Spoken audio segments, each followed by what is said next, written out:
So with the specific solutions, it means general means in general. That's your solution. That's why we use the n. We say like this one plus 360 times n because that's in general. Specific means now we want to look at specific solutions only. That's why we make a restriction. You see this restriction? X element negative 360 to 180. It means when you're done, you must look how many values between negative 360 and 180 would actually give you the right answer. Okay? So we do the same part in the beginning. We still do the general solution first. So the thing is with specific solutions is you start by getting the general solution. That's your start. Okay? And then you just carry on. So we're going to take the 1 over. So we're going to say tan x minus 10 is equal to 2 minus 1 is 1. Okay?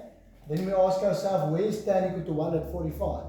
Okay, remember by now you guys know tan 45 is 1. So you check, second function tan 1 is 45.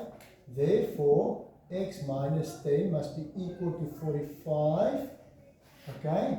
And then if you take the negative 10 over, x will be equal to 55 plus 180 times n element z. So you found your general solution. That's your general solution. Like I said, with specific solutions, you still find your general solution first.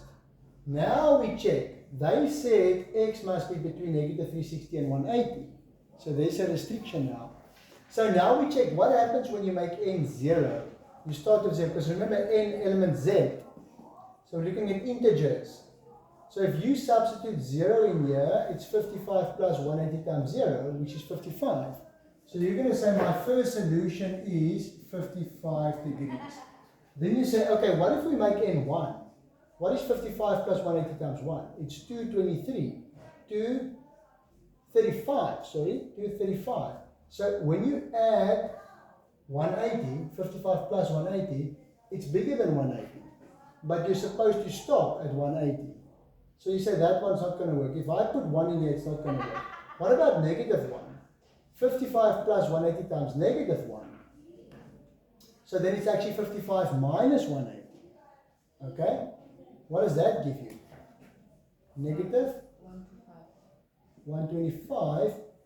And that's fine because it's still between negative 360 and 180. So this solution works. Okay? Now you check what happens if you put in negative 2. What is 55 plus 180 times negative 2? So that means 55 minus 360. Minus 305. It still works because negative 305 is between negative 360 and 180. So it's still part of my solution. When I put, so the idea is to put in values in n element z, integers in the place of n, and see what is the answer every time. When I put 0, you start with 0. When I put 0 in, I just get 55. And that is between the restrictions. Okay, so it works. Then I put 1 in. If I put 1 in, it's too big because it's supposed to stop at 180. Then I put negative 1 in. 55 minus 180, it's fine. Now I put negative 2 in. 55 plus 180 times negative 2 is minus 360. It still works because it's negative 305. And now when I put negative 3, it's going to be too small. It's going to be less than negative 360. So these are my only solutions that will work. Okay.